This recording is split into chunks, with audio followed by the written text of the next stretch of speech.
Hey guys, what is happening? It is Luke here. I hope you're doing well and you're staying safe during these times. So I thought I'd come back here to the beautiful forest here in Fish Creek. You know, I get a lot of creativity and inspiration from Fish Creek. I'm lucky enough that I have this place on my doorstep. I spend lots of time in here. You know, I'm in here every day during the winter and every day in the summer. And basically, guys, I thought we'd do a video today just about our time in Canada. We're hitting the 4-year mark. We've just actually hit the 4-year mark. So guys, it's been a completely life-changing experience that we've been through, and this really is only just the beginning. Things are getting really exciting right now. I have some projects that are going on that are really going to grow over the next couple of years, and those projects are really going to enable me to be more remote, so I can literally live wherever and I'm not actually restricted to the city. And that is kind of one of the drawbacks of Canada, is if you want to get a job, you know, the towns are so small and so sparsely populated that the chances are you're going to end up in one of the big cities. And to be totally honest with you, having traveled around, being near a big city is fantastic, but being in a big city isn't so fantastic. There is like 1,000 geese now flying over. Just incredible, like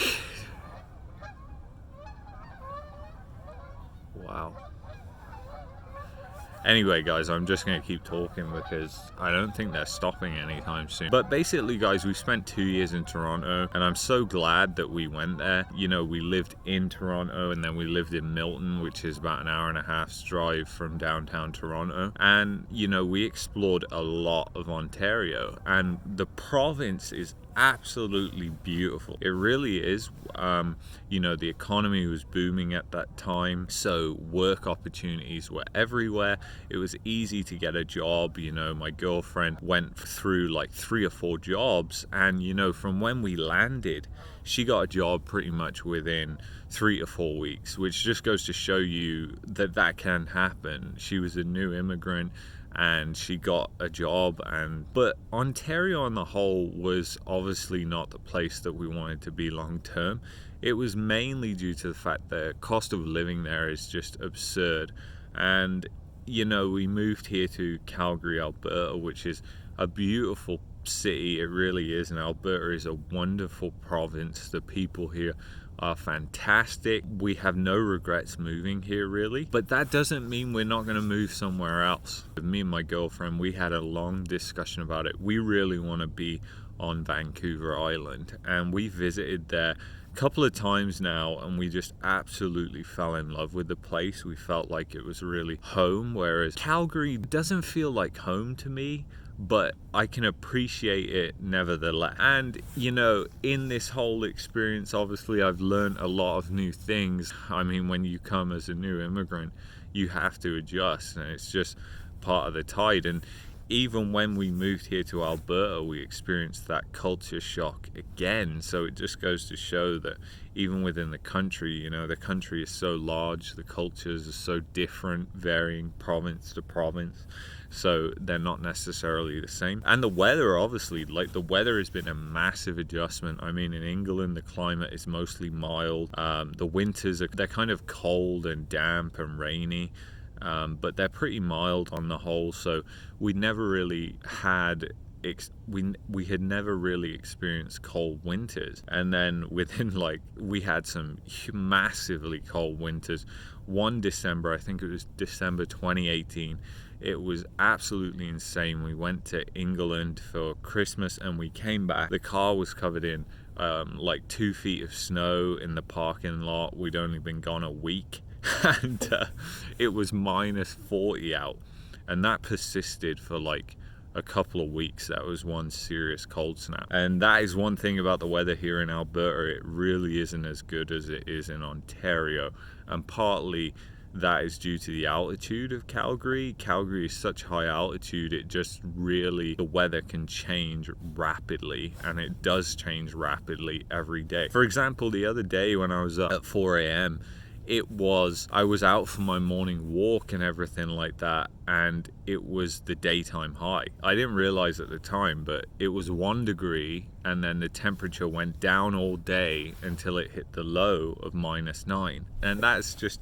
insane to me, that the low is like the high at 4 a.m, but it's just to do with the winds and the Chinook and everything like that. And Calgary always gets a cold snap every year, you know, couple 3-4 times, even 5 times. There'll be weeks on end where it drops below -30 and it is absolutely frigid. And when that happens, it is so dry. It's so important to keep hydrated because the weather just gets so dry, there's literally no moisture in here. And you know, part of the weather thing is the reason why we will probably end up moving to BC, because long term it is difficult to deal with the weather. Like, there is a lot of snow, there's prolonged periods where it's -40. You can't really go out, like, it's so cold, your nose freezes up, you will get frostbite pretty quick. And those periods can kind of be depressing and dismal. Even if the weather is sunny out, you want to get out, it looks fantastic, but you go out, you know. All in all, the moving experience to Canada has been absolutely incredible. Like, I have changed so much. I was what I believe the teenager self when I moved here, even though I was 22 years old. And now I feel like I've leveled up in my life. And I've also taught myself some amazing things that I can pretty much do whatever I want. And I was reading an article about this the other day, that a lot of immigrants that come to Canada are hugely successful. And I think that is partly to do with the immigration system. The immigration system is really tough, and it is not an easy country to emigrate to. And I think that's really why numbers are going down from places like England and Australia emigrating to Canada, because it's just so much work, and the younger generations, they don't want to put in that work, and they would rather just stay put. Even if they really want to do it, they just won't put their mind to it. And this is something I've reiterated through all of my videos, guys. Moving to Canada, it was not easy. Like, it took a long time. Before that date in October when we moved in 2016, there must have been about 3 years of work leading up to that.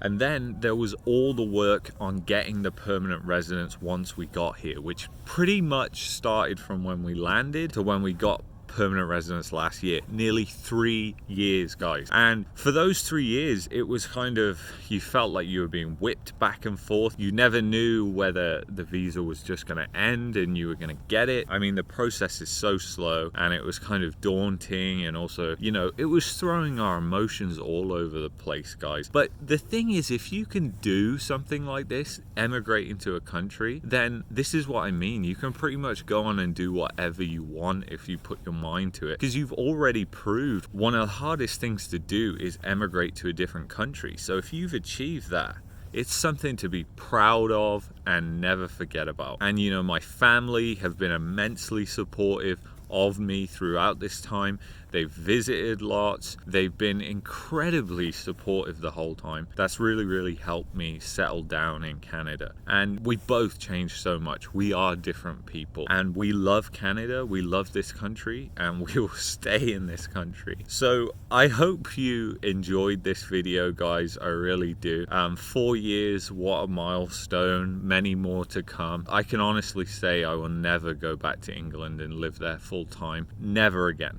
Like, and that's all serious. So anyway, guys, I will see you in the next video. Take care of yourselves, and peace.